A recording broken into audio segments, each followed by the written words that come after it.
How to start a ticketing business in a minimal capital. Yan po ang aking i-discuss sa inyo ngayon kasama po ng kitaan sa negosyo. Pero bago yan, magpapakilala po muna ako. My name is Bonifacio Jr. Atudukan, isang BS Commerce and Master in Business Administration graduate. 7 years po ako employed po sa isang private school bilang isang staff, professor at naging assistant principal, first year high school department. And now let us discuss how to start airline ticketing business with a minimal capital. So you need to avail the eCash account. So yan po ang mayroon sa atin. Kung familiar kayo kay GCash, GCash ni Globe at saka Maya ni Smart, dito mayroon tayong tinatawag na eCash. This is accessible po sa web application at sa mobile application. Once na ma-avail po natin yung ating eCash, magkakaroon na po tayo ng ticketing business or access to book tickets with 406 airlines po. So, pag-uusapan po muna natin kung paano tayo kikita kasi kung ang capital ay madali lang pong gawa ng paraan yan. So, this time, pag-uusapan po muna natin paano natin babawiin yung ating capital. Okay? So, dito po sa airline ticketing is markup based po tayo. So, meron tayo dyan domestic. Sa domestic po pwede tayo mag-markup ng 150 to 500 per way, per pax, or per tao, or per passenger. So, let us say may nagpabook sa atin 10 tao. So, nag-markup tayo ng 500. Okay lang po ba kikita tayo dyan ng 5,000 pesos in just 4 minutes of booking gamit lang po ang ating mobile phone. Okay? What if round trip yung kinuha sa atin? So, 5,000 times 2 way, pwede tayong kita dyan ng 10,000 pesos in just 4 minutes of booking. So, napakagandang kitaan po. Tama? At good news dyan, mayroon pa tayong international. Sa international naman po, pwede po tayo dyan markup na 700 to 1,000 pesos per way per pax. Okay, kagandahan dito po sa ating system ay hindi po nakikita ng client kung magkano yung markup natin. Kaya kung pwede po natin siya lang sagarin. Okay? So ngayon, what if kung may nagpabook rin sa atin 10 tao sa international? 10, tapos sinagad natin ang markup na 1,000, okay lang po ba? May 10,000 ka na income in just 4 minutes of booking. And good news dyan, what if round trip ang kinuha? Kasi normal, pag international, bawal po ang hindi balikan, lalo na pag magtutour lang. So dahil magtutour lang sila, balikan ang kinuha. Good news, 10,000 times 2 way, kikita tayo ng tumataginting na 20,000 in just 4 minutes of booking. So, good news dito, hindi lang po airline ticketing ang magkakaroon po tayo kasi mayroon din po tayong shipping. Pwede din po tayo mag-book ng local shipping natin kung ayaw nila ng aeroplano. Okay? So, ito po yung sample ng ating booking transaction. Diyan po, nag-book po ang ating business partner na 23 packs in 1 day. So, 23 packs times natin sa 500 na markup. Kumita po siya dyan ng 11,500. So, di ba, not bad. Kahit abutin pa tayo dyan ng isang araw na kakabook, okay lang po. May 11,500 naman po yung income. Tama? So, what if kung round trip po yung kinuha? So, sa round trip times natin sa 2-way yung 11,500, pwede tayong kumita dyan ng 23,000. Tama? Okay, so, ayan po ang potential income natin. At, what if kung ikaw po yan? So, di ba, napakagandang income po. So, good news, meron din tayong international. Sample natin ng mga na-book na tickets. Okay, so once booked and ticketed, pwede na po natin ma-download yung itinerary. Okay, sa itinerary natin ngayon, ayan po yung sample po natin sa ating international. Round trip tickets po yan. Ayan, na-book po yan siya ng ating business partner. 12 packs po yung na-book niya. Sa 12 na yan, times natin sa 1,000 na markup. Okay lang po ba kumita siya dyan ng 12,000 in just 1 day. Okay? In just 1 day. Actually, hindi naman umabot ng 1 day. Oras lang po yan. Pero, grabe. Diba? 12,000 po ang kinita dyan. Good news, ang malupit dyan, round trip po yung kinuha. So, times 2 way, kumita po siya dyan ng 24,000. O, diba? Napakagandang kitaan. Good news po, kasi dito po hindi lang po ticketing business na magkakaroon po tayo. Okay? Magkakaroon pa tayo ng travel and tours business na which is we can book tour packages locally and international. Okay, so dito po, pwede tayo magkaroon ng komisyon. Okay, kikita tayo dito sa komisyon. And of course, pwede rin po tayo mag-markup. So kahit hindi tayo mag-markup, may income na po talaga tayo sa ating tour packages kapag nag-avail po natin ang ating eCash account. Okay? Ang good news dyan, mayroon pang isang negosyo na pwede po natin gawin pang personal. And for convenience purposes, yan po yung ating remittance na which is partner po natin dyan si Cebuana, si GCash, and parami pa pong iba. Okay? At halos lahat po ng bangko dito sa Pinas ay partner din po natin. Kung gusto niyo po ma-maximize sa paggamit ng remittance, okay, I suggest na avail po natin yung ating payment center package. Okay? May iba din pong presentation doon. So kasi dito po, home-based package po itong pinipresent natin ngayon. Dito po is for personal use lamang po ang ating remittance dito. Next, mayroon po tayong e-loading. Sa e-loading po natin, dito po sa all networks na po siya sa Pinas. Kasama na po dyan si Globe, si Smart, at the same time si Signal nandyan din po. Okay? So sa game cards meron din po tayo. And of course, sa international po pwede din po tayo mag-load ng Singapore load. Singapore, Qatar, Hong Kong na load pwede po natin ma-load yan. So ganyan po kaganda ang ating e-loading business. Okay? So next, magkakaroon pa tayo ng bills payment. Sa bills payment po natin, partner po natin dyan si Bayad Center. At kung ano pong mayroon sa Bayad Center, mayroon din po sa atin. Ayan, kasi partner po natin siya. And of course, siyempre, meron din tayo ditong e-insurance. Sa e-insurance po natin, markup based din po tayo dito. And partner natin dito si Malayan Insurance, FPG, at saka si MaxiCare. And nandyan din po si CTPL. So sa Malayan po tayo, dito po, policy claims po natin dito is 110,000. Okay, ang halaga po niyang policy price is 80 pesos. Okay, ang selling price is 300 to 500 pesos po yan. At meron din po tayong CTPL. At ang lupit yan, meron pa tayong online shopping business. So automatic yan, once you avail the eCash, magkakaroon ka na din ng online shopping na access. Okay, na hindi mo na kailangan lumabas ng bahay para makapambili or hindi mo na kailangan maglabas ng bahay para mamalingke. Pwede na ito sa ating Android phone. So once you avail the eCash account, automatic po yan, you will become a distributor ng cosmetics products po natin under F. Marie & Co. with 25% discount or lifetime discount in all items. At magiging distributor din po tayo ng wellness products po natin with 30% discount lifetime in all items.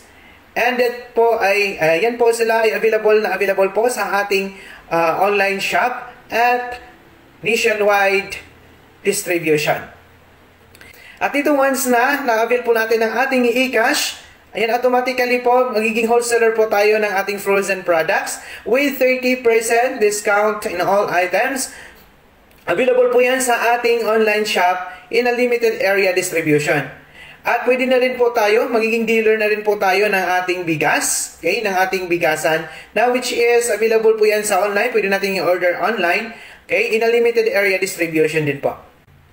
So yan po lahat ang magkakaroon po kayo na negosyo. Gamit lang po ang ating mobile phone at ang lupit yan for only 18,998. Sa negosyong pag-uusapan, napakaliit po niya ng 18,998. Pero dito, one-stop shop business na po ang magkakaroon kayo. Nasa cellphone lang po natin. Ayan. Ang 18,998 po natin, one-time payment, lifetime business, no quota, no cash ban, no renewal, no expiration, no maintaining balance required, at ang malupit, pwede po natin ipamana sa mahal sa buhay. Pero hindi pa tayo dyan nagtatapos kasi once na nag-franchise po tayo, ayan, ng 18,998 package natin, mayroon pong pa-promo or previous po ang company na pwede po tayong mag-receive ng products ng F. Marie Wellness products or ng frozen products po natin. Depende po yan sa availability ng products at sa decision po ng management. Nasa 10,000 to 20,000 din po ang pwede natin makuha. At saka mayroon din po tayo dyan na free insurance under Malayan Insurance with 110,000 accident insurance valid for 1 year. At good news, ayan, mayroon po din po tayong free business kits o mga marketing materials gaya po ng eco bag, flyers, and tarpaulins. At ang kagandahan po sa negosyo natin, dito po mayroon po tayong lifetime free training. Okay? So yan po ang maganda sa negosyo kasi may libreng trainings po tayo. Okay? Tuturuan po tayo dito. Pwede po face to face at saka pwede din po online. But wait, there's more. Ayan po, wag po tayong munang umalis kasi mayroon pa po kami akong ipipresent sa inyo. Yung part na to is optional. Pwede mong gawin, pwedeng hindi. Pero pag ginawa po natin, ang mga result ng mga tao na to ay pwede po nating maging result.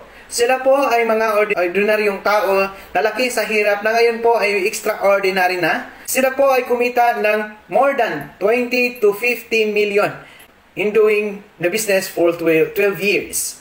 Paano ba nila kinita yon? Okay, so mayroon tayong dito tinatawag na finder's fee. Okay, sa finder's fee po natin, dito po kailangan lang po natin i-share yung negosyo. Again, sasabihin ko po sa inyo, this is optional. Pwede nyo gawin, pwedeng hindi.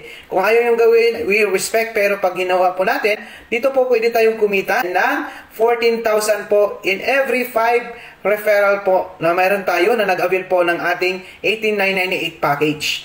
Okay? So, kasi, diba, kung sa labas, once na nagbenta tayo, like for example sa real estate, once na nagbenta po tayo, normally mayroon po tayong commission. So dito po sa atin po, pag share po natin yung negosyo, kasi hindi po ina-advertise yung ating business sa TV or sa radio, okay? So good news, ayan, imbis na ibayad doon, ibabayad po nila ng company sa atin na. So every 5 referral po na nag-avail, pwede po tayong kumita dyan ng up to 14,000 na commission. Okay? So, good news, mayroon din po tayo dito residual income sa ating products and services. So, other term namin dyan is passive income or early pension. So, paano ba yan? Okay? Paano tayo kikita dito sa na-residual income? So, ikaw yan, share natin yung negosyo po natin sa Luzon, Visayas, Mindanao nating mga friends. And of course, kahit nang mabot pa tayo sa ibang bansa, lalo na sa mga OFW. So, magkakaroon po yan sila ng mga sarili nilang system. So, di ba? Once na nag-book po sila ng ticket na domestic po, pwede tayong kumita dyan ng 10 pesos po per way per pax po yan. Okay? And bawat booking nila, mayroon tayo dyan tag 10 pesos. And of course, paano kung international lang na-book nila? Mayroon ka dyan 25 pesos po. Bawat booking po nila ng international per way per pax din po yan. Sa bawat transact po nila ng remittance, pwede tayong kikita nila ng up to 1 peso. At sa bawat transact po nila ng insurance, meron tayong 1 peso. Sa bawat transact po nila ng bills, pwede tayong kumita dyan ng 50 centavos. Okay? So, ang good news dyan, sa bawat transact or bili nila ng ating rice or frozen products, mayroon din po tayo dyan piso. So, di ba? What if, sample na lang po natin, may 100 domestic tickets po na nabook under sa atin sa isang araw. So, sila ang nagbook, times natin sa 10 pesos, di ba? Okay, 100 times 10 pesos, kikita tayo dyan ng 1,000 pesos, wala tayong ginagawa. Di ba? Napakagandang kitaan, wala tayong ginagawa. Nasa bahay o nag-ano man yung ginagawa natin dyan, sila po ang nagtatransact, kahit natutulog tayo, sila po ang nagtatransact pero mayroon tayong income, di ba? So magandang kitaan po ng ating negosyo. So at this time, mayroon din po tayong tinatawag dito na inheritance income. Ano yung inheritance income? So sa atin po, by the way, kung tayo po empleyado, kung tayo po ay mayroong kurso, may diploma, okay, yung diploma po natin, hindi po natin na ipapamana yan. Okay? At traditional business, kung mayroon tayong traditional business, medyo mahirap din pong ipamana. Pero dito po sa atin, yung negosyo po natin, ayan, username at saka password lamang po, pwede po natin siyang ipamana sa kanila, pwede pong ipasa natin sa ating asawa, sa anak na lalaki o sa anak na babae. Okay? So, username at saka password lamang po ang ibibigay natin sa kanila, at kung magkano po ang kinikita po ng ating account, yun din po ang kikitain nila. Okay? So, malupit yan, hindi lang dyan nagtatapos ang kitaan. Mayroon po tayo ditong tinatawag na SMB. Ano yung SMB? Ang SMB po is tinatawag nating sales match bonus. Okay? Sa sales match bonus, paano tayo kikita? So, ayan, ikaw yan. Ayan, kailangan na po natin dito magkaroon ka ng left and right. So, once na-detect po ng system na mayroong pumasok or may nag-franchise, di ba? Mayroon tayong mag-share natin yung negosyo. So, yung mga tao yung kanina, ilalagay po natin sa ating left and right. Okay? So, once na pumasok po yan sila, na-detect ng system na mayroon po pumasok sa left at sa right, mayroon po tayong tinatawag na pairing or match bonus. Okay? Na magkano? 1.5. Okay? So, once na may pumasok, isa sa left, isa sa right, isa sa left, isa sa right, 1.5, isa sa left, isa sa right, 1.5, isa sa left, isa sa right, 1.5, 1.5, 1.5, 1.5, 1.5 po yan. Okay? So, since legal po tayo, register po tayo ng SEC para hindi po tayo malugi. So, nag-set po ng safety net ang SEC para tuloy-tuloy po yung business natin. Up to 36 pairs lang po tayo per day. Okay? So, what if in 3 to 5 years from now, hindi siya magic, 3 to 5 years from now, nag-umpisa lang po yan sa 2 pero dumami po siya. After 3 to 5 years, na-sustain natin siya, 36 pairs per day. So, 36 pairs times 1.5, that is 54,000 po per day. So, i-times natin sa 30 days. What if na-sustain natin siya within 30 days? Okay lang po makikita tayo dyan, potential income per month na 1.6 million. O, di ba? Malaking kitaan. So, dyan po, yan po ay isa sa dahilan kung bakit nagkaroon po tayo ng mga tao naging Hall of Famer. Yung mga pinakita ko sa inyo kanina, kung bakit po sila kumita ng more than 20 million to 50 million in 12 years doing the business. So, walang imposible po pag naniniwala po tayo dito. Dito po hindi po kayo mag-isa. Magtutulungan po tayo dito. Tulungan nyo lang po kami na matulungan kayo. Okay? So, again, yung optional part po natin, hindi po kayo mag-isa dyan gagawa, pagtutulungan po tayo dito.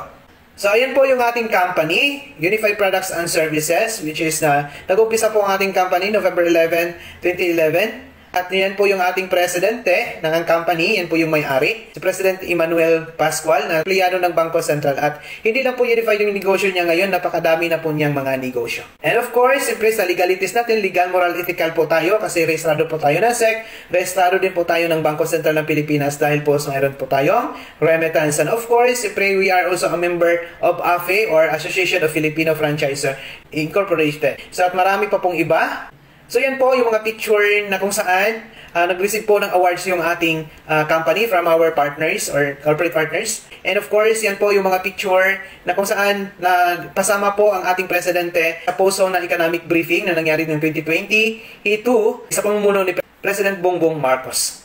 Kung bago po kayo sa aking channel, please don't forget to click subscribe and click na din po natin ang bell button para ma-notify po tayo sa mga video pa na i-upload natin. And para po sa mga gustong mag-start ng ating ticketing business, please contact me sa aking messenger. Nakapin po sa comment box po ang aking link ng aking FB accounts. Yun po sa aking messenger, doon po tayo mag-uusap para i-guide ko po kayo kung ano po ang mga next na gagawin natin. Hanggang dyan na lamang po. Thank you for watching and congratulations po sa